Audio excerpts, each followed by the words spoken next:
இன்ஜா TV நேயர்களுக்கு அன்பு வணக்கம். நம்மளோட மூத்த பத்திரிகையாளர் திரு மணி இணைந்திருக்கிறார். வாருங்கள் அவரோடு பேசலாம். சார் வணக்கம். சார், அந்த முருகன் மாநாட்டுக்கு பிறகு திமுக கூட்டணியில ஒரு பெரிய சலசலப்பு வந்திருக்கிறதா சொல்றாங்க. உண்மையா அது? வருத்தங்கள் இருக்குது, உள்ளுக்குள்ள புகைச்சல் இருக்குது. ஆனால் அவங்களால வெளியில் அதை சொல்ல முடியல. ஒரு கடுமையான அதிருப்தி உள்ளுக்குள்ள இருக்குது. குறிப்பாக சிபிஎம்முக்கும் விசிகாக்கும் இருக்குது. இவங்க ரெண்டு பேருக்குமே கடுமையான அதிருப்தி உள்ள இருக்குது. அவங்க புழுங்குறாங்க உள்ள. இதில் இன்னொரு கொடுமை என்னன்னா, அந்த மாநாடு அந்த திண்டுக்கல்ல தொடங்கி வச்சதே அல்லது தொடக்க விழாவில் கலந்து கொண்ட முக்கிய விருந்தினர்களில் ஒருவர் திண்டுக்கல் சிபிஎம் எம்பி சச்சிதானந்தம். இது இன்னொரு மைல்கல். திமுக கூட்டணி அரசியல் இது இன்னொரு மைல்கல். ஏன் இந்த முருகன் மாநாடுன்றதை நடத்தி இருக்க கூடாதா? இந்து சமய அறநிலையத்துறையோட வேலை கோயில்களை பராமரிப்பது, பக்தர்களுக்கு வசதி செய்து கொடுப்பது, நிதி மேலாண்மை. இதுதான். இந்து மதத்தை பரப்புறது இந்து சமய அறநிலையத்துறை நம்பிக்கைக்கு காவலா நிற்பது. இல்லை, கவர்மெண்ட் செய்ய முடியாது. அது அரசாங்கம் அதை செய்ய முடியாது. தனியார் நடத்திட்டு போகலாம். அதனால தான் சொன்னேன், இந்து சமய அறநிலையத்துறையோட வேலை இந்து மதத்தை ப்ரமோட் பண்ணுறது கிடையாது. இவங்க மதத்தை ப்ரமோட் பண்ணுறாங்க. அதை விட அதிகம் நிறைவேற்றப்பட்ட தீர்மானங்கள் 3 தீர்மானங்கள் நம்முடைய விசிகா எம்பி ரவி சொன்ன மாதிரி ரவிக்குமார் சொன்ன மாதிரி வெளிப்படையாக கல்வியை காவிமயமாக்கக்கூடிய வேலை. அது கேட்டால் அது இந்து சமய அறநிலையத்துறை நடத்தக்கூடிய பள்ளிகள் கல்லூரிகள்ன்றாங்க. இந்து சமய அறநிலையத்துறை நடத்துறது பொதுவான கல்லூரிகள், கலை அறிவியல் கல்லூரிகள், சமய கல்லூரிகள் அல்ல. சமயக்கல்வி வேற, அது புரிஞ்சுக்கணும். சமயக்கல்வி என்பது வேறு, முறையான கல்வி நார்மல் எஜுகேஷன்றது வேறு. தியாலஜின்றது சப்ஜெக்ட், சமயம் சார்ந்த படி. ஃபிலாசபின்றது தத்துவம். நீங்கள் சமய கல்வியை கொண்டு ஃபிலாசபியோட எஜுகேஷன்லேயோ அல்லது பொதுவான கல்விக்கூடங்கள்லையோ திணிக்க முடியாது. உதாரணத்துக்கு கந்த சஷ்டி கவசத்தை மாணவர்கள் பாடணுன்றாங்க. இது அப்பட்டமாக நீங்கள் இப்போ ஒரு மதம் சார்ந்த நம்பிக்கைகளை அந்த மாணவர்கள்கிட்ட திணிப்பது, மாணவர்களால் அது ரெசிஸ்ட் பண்ண முடியாது. சாய்ஸ் கிடையாது. கந்த சஷ்டி கவசம் என்பது அது ஒரு முருகன், ஒரு இந்து கடவுள். அது தமிழ் கடவுள்னு 1000 வியாகியானம் கொடுத்தினாலும் ப்ராடர் கிளாசிஃபிகேஷன் அது இந்து கடவுள். அந்த துறையோட பேர் இந்து சமய அறநிலையத்துறை, தமிழ் சமய அறநிலையத்துறை கிடையாது. அதுவே அந்த குறிப்பாக 3 தீர்மானங்கள், 21 தீர்மானங்களில் 3 தீர்மானங்கள் கந்த சஷ்டி கவசத்தை படிக்கணும், ஆன்மீக கல்வியை போதிக்கணும், அந்த இலக்கியங்களை சொல்லித்தரணுன்றதெல்லாம் அப்பட்டமாக இந்து மதத்தை கல்வியில் புகுத்துறது. 4 வருஷத்துக்கு முன்னால் சூரப்பான ஒரு வைஸ் சான்சலர் இருந்தார் அண்ணா யூனிவர்சிட்டியில். அவர் பகவத்கீதையை கல்லூரி மாணவர்கள் அண்ணா யூனிவர்சிட்டியில் வைக்கணும்னு ஒரு ப்ரப்போசல் வச்சார்.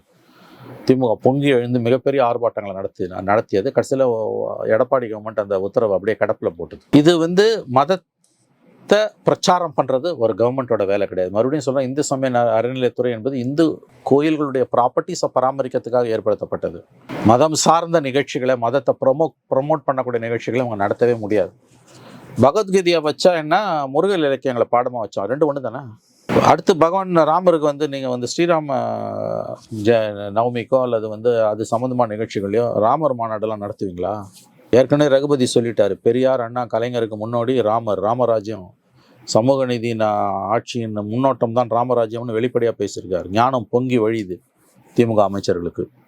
பகவத்கீதையை சூரப்பா அண்ணா யூனிவர்சிட்டியில் பாடமாக வைக்கும்போது பொங்கி எழுந்தவர்கள் இன்றைக்கி இங்கே நடக்க பெற்ற இந்த தீர்மானம் தானே கவர்மெண்ட் ஒன்று அதை ஏற்றுக்கலைன்னு சில பேர் வியாகியானம் கொடுக்குறாங்க. கமான், மாநாடை நடத்துகிறதே இந்து சமய அறநிலையத்துறை. 2 நாள் அவர் அங்கே தான் உட்காந்துருக்காரு. முதலமைச்சர் வாழ்த்து தெரிவிக்கிறார். அர்ஜுன் சம்பத்தை கூப்பிட்டு பேச வைக்கிறீங்க பக்கத்தில். ஏங்க, அர்ஜுன் சம்பத் வந்தால் மோகன் பகத் வந்தானே, 2 ஒன்று தானேங்க? நீங்கள் சொல்லுங்கள், 2 பேரும் ஒன்று தானே? மோகன் பகத்தையே கூப்பிட்டுருக்கலாமே, சந்தோஷமாக வந்திருப்பாரு. முருகன் ஆன்மீக மாநாட்டுக்கு, முத்தமிழ் முருகன் மாநாட்டுக்கு மோகன் பகவத்தை சிறப்பு விருந்தினர் அழிச்சிருக்கலாமே, பிரமாதமாக இருந்திருக்குமே. நாடு தழுவிய அளவில் உங்களுக்கு நல்ல மீடியா கவரேஜ் கிடைச்சிருக்குமே. மோகன் பகவத்தை ஒரு நிமிஷம், மோகன் பகவத்தை கூப்பிடாம அவருடைய வழித்தோன்றலான அர்ஜுன் சம்பத்தை கூப்பிடுறீங்க. 2 ஒன்று தானே சார்? அர்ஜுன் சம்பத் வந்தாண்ணா, மோகன் பகவத் வந்தாண்ணா. நீங்களே சொல்லுங்கள், அர்ஜுன் சம்பத் யார்? ஒரு வெளிப்படையாக இந்து மக்களை இயக்கம் நடத்திட்டு இருக்காரு. அதே தானே RSS தலைவர் மோகன் பகவத்தும் பண்ணிட்டு இருக்காரு. உங்களுக்கு மோகன் பகவத்தை கூப்பிட துணிச்சல் இல்லை, நீங்கள் அர்ஜுன் சம்பத்தை கூப்பிடுறீங்க, அவ்வளோதானே. அர்ஜுன் சம்பத்தை அந்த நிகழ்ச்சியில் கூப்பிட்டு உட்கார வச்சு சேகர் பாபு நம்முடைய நண்பர் தான் கொலாவி கொண்டிருக்கிறார். இது என்ன மெசேஜை கீழே அனுப்பணும் உங்களுக்கு தெரியுமா? ரொம்ப நாள் ஒருத்தன் ஏமாற்ற முடியாதுங்க எல்லாரையும். இதில் நீங்கள் நீண்ட காலம் அரிதாரம் பூச முடியாது, ஞாபகம் வைத்துக் கொள்ளுங்கள். அர்ஜுன் சம்பத்தை கூப்பிட்டான்னா, மோகன் பகவத்தை கூப்பிட்டான்னா, அந்த லெவலுக்கு அங்கே போயிருக்கும் போது கூட்டணி கட்சிகளுக்கு ஒரு எரிச்சல் இருக்குமா இருக்காதா? ஒரு மதம், ஆலயம், இதனுடைய நோக்கமே அவங்களுடைய கொள்கைகளை பரப்புறது, அவங்களுடைய நம்பிக்கைகளை பரப்புறது. அதுக்கு அரசு பாதுகாப்பு கொடுக்குது. நீங்க என்னதான் பாதுகாப்பு கொடுத்தாலும் அதை நிர்வகிச்சாலும் அல்டிமேட் நோக்கம்ன்றது அதான், மதத்தை பரப்புறது, அதனுடைய தத்துவங்களை பரப்புறது. இல்லைங்க, நீங்க தப்பா புரிஞ்சுக்கிறீங்க, மறுபடியும் தப்பா புரிஞ்சுக்கிறீங்க. இந்து சமய அறநிலையத்துறையோட நோக்கம் இந்து மதத்தை பரப்புறது கிடையாது. இதை புரிஞ்சுக்கோங்க. அது சொத்துக்களை பராமரிக்கிறதுக்காக ஏற்படுத்தப்பட்டது தான். இதை புரிஞ்சுக்கோங்க. முதல்ல மதம் சார்ந்த நிகழ்ச்சிகளில் அந்த துறை என்பது நல்லா ஞாபகம் வச்சுக்கோங்க, நிகழ்ச்சிகளை நடத்தலாம், மதத்தை ப்ரமோட் பண்ண முடியாது. இப்போ இந்த தீர்மானம்லாம் போட்டானுங்களே, இதுக்கு என்ன அர்த்தம்? அது வெறும் தீர்மானம் சொல்லி நழுவி ஓடாதீங்க. அவற்றை வெறும் தீர்மானம் என்று சொல்லி நழுவி ஓடாதீர்கள். இன்னொன்று, இன்னைக்கு நாடு இருக்கக்கூடிய சூழ்நிலையில் இவை முழுக்க முழுக்க அவர்களை காவிமயமாக்கி கொண்டு இருக்கும் பொழுது, நாங்கள் ஒரு பக்கம் புதிய கல்விக் கொள்கையை எதிர்க்கிறோம், இந்துத்துவாவை எதிர்க்கிறோம்னு சொல்லிட்டு அதற்கு இணையான ரெக்கமெண்டேஷன்ஸை, பரிந்துரைகளை மந்திரி கலந்துக்கக்கூடிய மாநாட்டில், முழுக்க முழுக்க அரசு நடத்துகிற ஒரு மாநாட்டில் தீர்மானங்களாக நிறைவேற்றி அனுப்புறீங்கன்னா அதற்கு எவ்வளவு முக்கியத்துவம் இருக்கிறது. அது கடந்து போக முடியாத நிகழ்வு. கவர்மெண்ட் அது இம்ப்ளிமெண்ட் பண்ணணும்னு அவசியமே இல்லை. இந்த ஸ்டேஜ்லேயே நம்ம அதை கடுமையாக எதிர்க்கணும். இது யாருடைய ஏற்பாட்டில் நடக்கிறது, யாருடைய மேற்பார்வையில் நடக்கிறது? அந்த மாநாட்டுக்கு முதலமைச்சர் வாழ்த்து தெரிவிக்கிறார். நிறைவு உரையில் துணை முதலமைச்சராக பொறுப்பேற்கக்கூடிய வருங்கால முதலமைச்சர் உதயநிதி ஸ்டாலின் வாழ்த்து தெரிவிக்கிறார். அப்போ இந்த அரசாங்கத்தோட பரிபூர்ண ஆசீர்வாதத்தோடு இந்த மாநாடு நடந்திருக்கிறது. அடுத்து அனைத்துலக அம்மன் மாநாடு நடக்க போவதாக சொல்லுகிறார்கள். இதுதான் உங்க இந்து சமய அறநிலையத்தோட வேலை. இது கிடையாது. முருகன் மாநாடு நடத்துறது, அம்மன் மாநாடு நடத்துறதுலாம் இந்து சமய அறநிலையத்துறையோட வேலை கிடையவே கிடையாது. அண்ணாவோ, கலைஞரோ, எம்ஜிஆரோ, ஜெயலலிதாவோ, எடப்பாடியோ இதை செய்யவே இல்லை. அவங்க, நீங்க நல்லா ஞாபகம் வச்சுக்கோங்க, இந்து சமய அறநிலையத்துறையோட நிகழ்ச்சிகளுக்கும் இந்து மதத்தை பரப்புறத்துக்கும் இடையில இருக்கக்கூடிய அந்த இடைவெளி இருக்கு பார்த்தீங்களா, அது ரொம்ப மென்மையான இழை கொண்டது. It's a very thin layer. இது இவங்க தாண்டி விழுந்திருக்காங்க. அர்ஜுன் சம்பத் எப்படி கூப்பிட்டீங்க, அங்க பேசுனீங்க? இல்ல, திமுகவினுடைய அந்த சித்தாந்தம். நான் உங்களை கேட்கறேன், அர்ஜுன் சம்பத் அங்க வந்தது என்ன மெசேஜ் கொடுக்கும்? நீங்க அது சரின்னு சொல்றீங்களா? அந்த மதத்திற்காக இருக்கு. அப்ப ஆர்எஸ்எஸ் தலைவர் மோகன் பகவத்தியா கூப்பிடலாமே? அவர் ஏக இந்தியாவுக்கும் தலைவர் இல்ல. மறுபடியும் சொல்ற, மோகன் பகவத் வந்தாலும் அர்ஜுன் சம்பத் வந்தாலும் ரெண்டும் ஒன்று தான். கூப்பிடுறதான் கூப்பிடுறீங்க, பெரியவரையா கூப்பிடுறீங்க. மோடியை கூப்பிட தைரியம் இல்லை, ராஜ்நாத் சிங்கை கூப்பிடுறீங்க. மோகன் பகவத்தை கூப்பிட துணிச்சல் இல்லை, அர்ஜுன் சம்பத்தை கூப்பிடுறீங்க. இதுதான் உண்மை சுடும். நீங்க எவ்வளவு வியாகியானங்கள் குடித்து உங்களுடைய செய்தி தொடர்பாளர்களை வைத்தும், உங்களுடைய அதிகாரபூர்வமற்ற செய்தி தொடர்பாளர்களை வைத்தும், உங்களுடைய தொங்கு சதைகளை வைத்தும் இந்த மாநாடுகளை நீங்கள் எவ்வளவு நியாயப்படுத்தி பேசினாலும் இது உங்கள் முகத்திரையை கிட்டத்தட்ட கிழித்திருக்கிறது. ஞாபகம் வைத்துக் கொள்ளுங்கள். இல்ல சார், என்னதான் திமுகவினுடைய கொள்கை, அந்த திராவிட இயக்கத்தினுடைய திமுக இந்துக்களுடைய ஃபங்க்ஷனுக்கே எதுவும் வாழ்த்து சொல்ல மாட்டாங்க. அந்த அளவுக்கு நீங்க போட்டு குழப்பிக்காதீங்கன்ற. நான் திமுக வேற, இந்து சமய நிறையத்துறை வேறன்ற வியாகியானெல்லாம் எனக்கும் தெரியும். இது இந்து சமய அறநிலையத்துறை இல்ல, அவங்க இப்படி எல்லாம் பண்ணுவாங்களா? உள்நோக்கத்தோட பண்ணுவாங்க, கண்டிப்பா பண்ணுவாங்க. இப்ப இந்த தீர்மானங்களுக்கு என்ன அர்த்தம்? அமைச்சர் கலந்து கொண்ட நிகழ்ச்சியில் நிறைவேற்றப்பட்ட உள்நோக்கம் தான் என்ன இருக்கும் அப்படின்னு இல்லைங்க. அது தெளிவா ஆர்எஸ்எஸ்க்கு கூல் டவுன் பண்றாங்க. அவங்க நாங்க உங்களுக்கு எதிரி இல்லைன்றாங்க. இத்தனைக்கும் தங்களுடைய நேர்மையை மக்களுக்கு நிரூபிக்க வேண்டிய அவசியம் இல்லை என்பது திமுகவுக்கு நன்றாக தெரியும். திமுக இந்து விரோத கட்சி என்ற வியாகியானம் மக்களால் நிராகரிக்கப்பட்டிருக்கிறது.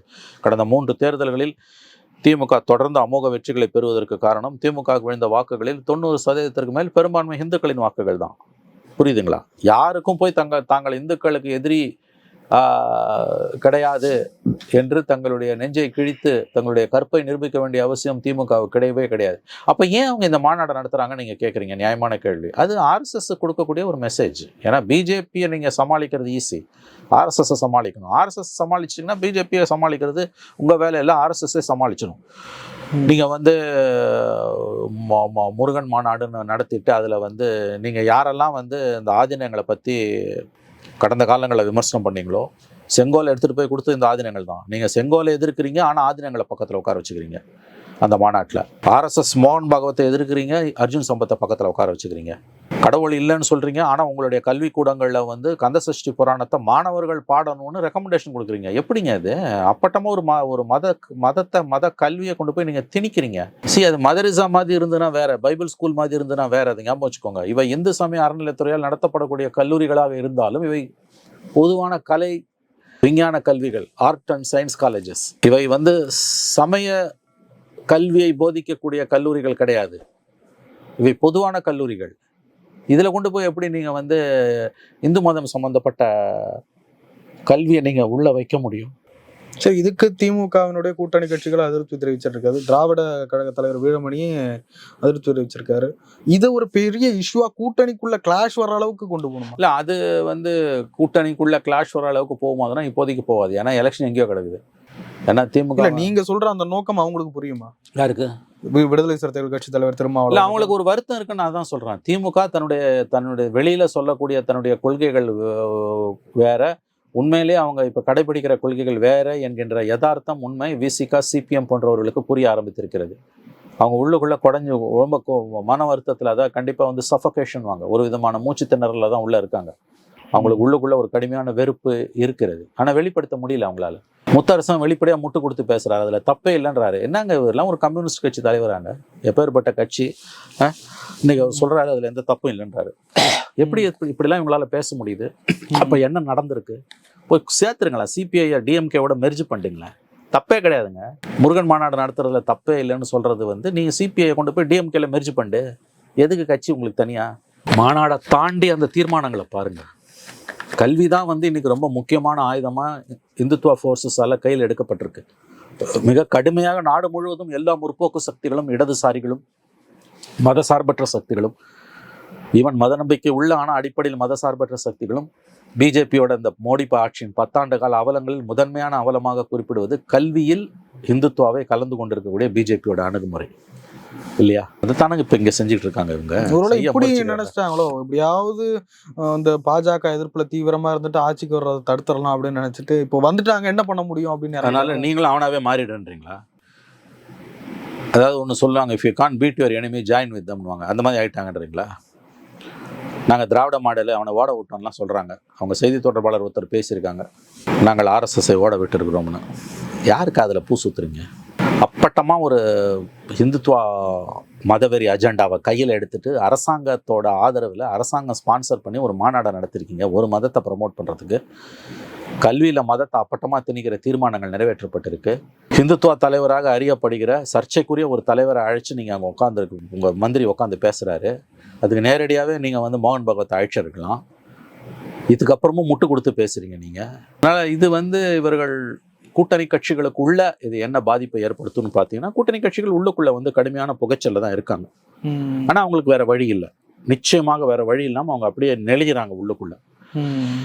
ஆல்டர்னேட்டிவ் சரியா இருந்ததுன்னா உடைச்சிட்டு போயிருப்பாங்க. ஆல்டர்னேட்டிவ் இல்லை. எடப்பாடி அவருடைய இடத்தை தக்க வைப்பதற்கே போராடி கொண்டிருக்கிறார். இதே ஜெயலலிதா இருந்திருந்தாங்கன்னா எந்நேரமும் கூட்டணியை விட்டு வெளில போயிருந்திருப்பாங்க.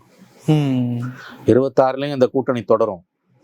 இதே கூட்டணி இப்படிதான் தொடரும். ஏன்னா இவங்களுக்கு வேற வழி கிடையாது. இவங்க அந்த அளவுக்கு டிஎம்கே கிட்ட கமிட்டடா இருக்காங்க. எவ்வளவு சொன்னாலும் இவங்களால டிஎம்கே விட்டு வெளில வர முடியாது, அன்லெஸ் சம் மிராக்கிள் ஹேப்பன்ஸ். அதே மாதிரி புதிய கல்விக் கொள்கையில எவ்வளவு நாடகம். இதே மார்ச் மாதம், பிப்ரவரியோ மார்ச்சோ சீஃப் செக்ரட்டரி லெட்டர் எழுதுறாரு சிவ்தாஸ் மீனா. நாங்கள் சில விஷயங்களை பரிசீலிக்க விரும்புகிறோம், பேச விரும்புகிறோம் அப்படின்றாரு. நீங்கள் அப்படியே பல்ட்டி அடிக்கிறாங்க. நீ என்னத்தை பேச போகிற? புதிய கல்விக் கொள்கை மொத்தமாக வேணான்றதான் உன் பாயிண்ட்டை. NEP வேணான்றதான் உங்கள் கொள்கையை. கடந்த பல ஆண்டுகளாக முற்றிலுமாக நிராகரிக்கணுன்றதான் உங்கள் கொள்கையை. அப்போ எதுக்கு சீஃப் செக்ரட்டரி லெட்டர் எழுதுறாரு? நேற்று அவங்க செய்தி தொடர்பாளர்கள், பிஜேபி செய்தி தொடர்பாளர் அழகாக அதை எடுத்து வச்சு கேள்வி கேட்குறான். திமுகவால் பதில் சொல்லவே முடியல. ரொம்ப நாள் நீங்கள் ஏமாற்ற முடியாதுங்க. சில காலம் ஏமாற்றலாம், சில்லறை பல காலம் ஏமாற்றலாம். எல்லாரையும் எல்லா காலமும் ஏமாற்ற முடியாது.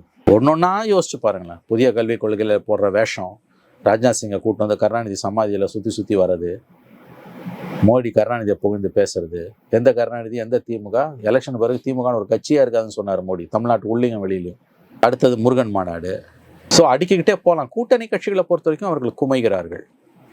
மாற்று வழி என்று மனம் பேதலித்து நிற்கிறார்கள். அதில் சிபிஐ இன்னும் ஓப்பனாகவே இப்போ சிபிஎம்முக்கும் விசிகேக்கும் மனசாட்சி இருக்குது. அவங்க இதை எதிர்க்கிறாங்க. சிபிஐ டோட்டல் சரண்டர், கம்ப்ளீட்டாக திமுகவோட ஊதுகுழலாகவே சிபிஐ மாறிவிட்டது. ஸ்டாலின் அமெரிக்காவில் லேண்ட் ஆகிட்டாரு. எப்படி பார்க்குறீங்க அவருடைய வெளிநாட்டு பயணம்? அது முதலீடுகளை ஈர்ப்பதற்கான பயணம்னு அவங்க சொல்கிறாங்க. அவர் முடிச்சுட்டு 17 நாள் பொறுத்து முதலீடுகளை ஈர்த்துட்டு வந்த பிறகு தான் நம்ம பேச முடியும். அது வரைக்கும் அதை பற்றி எதுவும் பேச முடியாது. அதில் பேசுறதுக்கு எதுவும் இருக்கிறதும் எனக்கு தெரியல. இது 3வது பயணம். முதல்ல ஏற்கனவே போன பயணத்துலலாம் இது எஃபெக்ட் இருக்குன்னு நினைக்கிறேன். அது கேட்டால், அதுக்கு வெள்ளை அறிக்கை கேட்டால் அந்த கொடுக்குற பழக்கமே இல்லை. வெள்ளை அறிக்கை ஜெயலலிதா காலத்தில் கேட்பாங்களே சார். ஆமாங்க, எப்பயுமே இவங்க எதிர்கட்சியாக இருந்தாங்கன்னா என்னெல்லாம் பேசுகிறாங்களோ அது ஆளுங்கட்சியாக இருக்கும்போது யாராவது கேட்டாங்கன்னா மரபு இல்லைன்றவாங்க. அதிகமாக கேட்டிங்கன்னா உங்களுக்கு முத்திரை குத்துவாங்க. எவ்வளோ வந்திருக்குது இது வரைக்கும்? 9,99,000 கோடி முதலீடுன்னு அள்ளி விடுறாங்க. அவ்வளோ முதலீடெல்லாம் இருந்ததுன்னா தடிக்கு வந்தீங்கன்னா வேலை இருக்கும். வேலைக்கு ஆள் இல்லாமல் நம்ம உலகம் பூரா விளம்பரம் பண்ணி இங்கே தமிழ்நாட்டுக்கு வேலைக்கு ஆளுங்களை கூட்டின்னு வரணும். இப்போ போயிட்டு வந்தால் 90,000 பேருக்கு இளைஞர்களுக்கு அவ்வளோதான், அடிச்சு விட வேண்டியதான். எவன் கேட்க போகிறான்? கவர்மெண்ட் சொல்கிறது மட்டும்தான் நீங்கள் நம்பணும் அந்நிய முதலீடை பொறுத்த வரைக்கும். ஏன்னா இதுதான் திராவிட மாடல். இப்போ போகிறதுக்கு முன்னாடி அமைச்சரவையில் ஏதோ மாற்றம்லாம் இருக்கும்னு சொன்னாங்க. இப்போ போயிட்டாரு, இப்போ கவர்மெண்ட்லாம் யார் கண்ட்ரோலில் சார் இருக்கும்? அது நடக்கும், அது ஒன்றும் பெரிய பிரச்சனை. எத்தனையோ முதலமைச்சர்கள் வெளிநாடு போகிறாங்க. என் இவரே முன்னால் போயிட்டு வந்தார். வெளிநாடுக்கு போகாத ஒரே முதலமைச்சர் ஜெயலலிதா தான். அவரைத்தான் இவர்கள் பேசாத பேச்செல்லாம் பேசினார்கள். வெளிநாட்டுக்கு அவருக்கு பாஸ்போர்ட்டே கிடையாது ஜெயலலிதாவுக்கு. நீங்கள் வெளிநாட்டுக்கு போகிறீங்களோ போகலையோ, உள்நாட்டில் இருந்துட்டு நீங்கள் முதலீடுகளை ஈர்க்க முடியும். எதற்காக போகிறார்கள் என்பது அவர்களுக்கே வெளிச்சம். நம்ம அதுக்கு மேலே ஒன்றும் சொல்ல முடியாது. போயிட்டு வரட்டும், நல்ல விதமாக வரட்டும். முதலீடுகளை பற்றி கேட்டிங்கன்னா பதில் இப்படி தான் வரும். லூலு மகால் வரைக்கும் ப்ராஜெக்ட் போட்டாங்க, என்ன இருக்குது? எவ்வளோ வேலை வாய்ப்பு உருவாயிருக்கு? என்னங்க இதுதானே ஒயிட் பேப்பர்ன்றது? ஒயிட் பேப்பர் கொடுக்குற மரபே கிடையாது. அப்புறம் அது மற்றவர்களுக்கு சங்கடத்தை ஏற்படுத்தணும்னா மற்றவர்கள் சங்கடத்தை பற்றி இந்த கவர்மெண்ட் ஏன் கவலை பண்ணணும்? ஏதாவது இந்த பதிலெல்லாம் ஒரு அர்த்தம் இருக்குதா? அப்போசிஷன் ஸ்ட்ராங்காக இல்லை, மீடியா ஸ்ட்ராங்காக இல்லை. திமுகவின் ஆட்சி அதில் இருக்கக்கூடிய பல குறைகளையும் பல கேலி கூத்தான அம்சங்களையும் தாண்டி வீறு நடை போட்டு கொண்டிருக்கிறது. ஏன்னா மீடியா இல்லை, எதிர்கட்சிகள். சார், விஜய் மாநாட்டுக்கு இடத்தெல்லாம் தேர்வு செஞ்சுட்டார் போல. விக்கிரவாண்டியில தான் அங்கே மாநாடு நடக்கிறதா ஏதோ பெர்மிஷன்லாம் கேட்டிருக்காங்க. அதிகாரிகள் போய் இடத்த ஆய்வு செய்கிறாங்க. ஏற்கனவே விஜய் கொடியேற்ற அன்னைக்கே திமுக இந்த இதெல்லாம் போட்டதா சொன்னீங்க. இப்போ இந்த மாநாடு நடக்குது, இது என்ன மாதிரியான எஃபெக்டை கொடுக்கும்? கண்டிப்பாக அந்த மாநாடு காலகட்டத்தில் ஏதாவது டைவர்ஷனரி டாக்டிக்ஸ்க்கு எதையாவது பண்ணுவாங்க, கண்டிப்பாக பண்ணுவாங்க. ஏன்னா அவர் அந்த மாணவர்களுக்கு உதவித்தொகை வழங்கும் போது நீட்டுக்கு உதயநிதி போராட்டம் பண்ணார். கொடி ஏற்றும் போது காலையில் 9லேருந்து 10 வரைக்கும் தொலைக்காட்சி சேனல்ஸில் அமைச்சரவை மாற்றோன்னு கவர்மெண்ட்லேருந்தே பிளான் பண்ணானுங்க. இப்போ கண்டிப்பாக அவருடைய அந்த செப்டம்பர் 22ஆம் தேதியா இல்லையா, 22-23 அன்னைக்கு கண்டிப்பாக டைவர்ஷனரி டாக்டிக்ஸாக எதையாவது பண்ணுவாங்க. கூட்டம் நிறையா இருந்ததுன்னா பெருசாக ஏதாவது பண்ணுவாங்க. பெரிய ஷேக் இருக்குன்னு நினைக்கிறீங்களா? ஷேக் இருக்குமா இருக்காதோ எனக்கு தெரியாது. ஆனால் திமுக விஜய் வருகையை பார்த்து பயப்படுதுன்றது மட்டும் உண்மை. பயப்பட வேண்டிய அவசியமே கிடையாது. திமுக ஒரு பெரிய கட்சி, நான் மறுபடியும் சொல்கிறேன். ஆனால் அவங்க பயப்படுறாங்கன்றதான் உண்மை. நேரடியாக விஜய் வர்சஸ் உதயநிதினு போச்சுன்னா அது உதயநிதிக்கு சவாலாக இருக்கும் என்று அவர்கள் கவலைப்படுகிறார்கள். அவசியமே இல்லை. உங்ககிட்ட கட்சி இருக்குது, விஜய் கிட்ட கட்சியும் கிடையாது, ஒன்றும் கிடையாது. ஆர்கனைசேஷன் ஸ்ட்ரக்சர் திமுக தான் இருக்குது. ஆலமரம் திமுகன்றது. 68,000 பூத்து 70,000 பூத்துலையும் உட்காரத்துக்கு ஆள் இருக்கக்கூடிய ஒரே கட்சி திமுக தான். விஜயால் அவர் எலெக்ஷனில் நின்னார்னா கூட, தனியாக நின்னாலும் யாரோடய கூட்டணி போய் நின்னாலும் 70,000 பூத்துலையும் ஆள் போடுற அளவுக்கு அவர் கெப்பாசிட்டி கிடையாது. Politically Uday is not at all Vijay is not at all a match for Uday. அரசியல் ரீதியாக உதயநிதி ஸ்டாலினுக்கு விஜய் ஒரு மேட்சே கிடையாது. ஆனாலும் திமுக பயப்படுது, அதான் உண்மை. வாக்குகள் சிதறும் என்று அஞ்சுகிறார்கள்.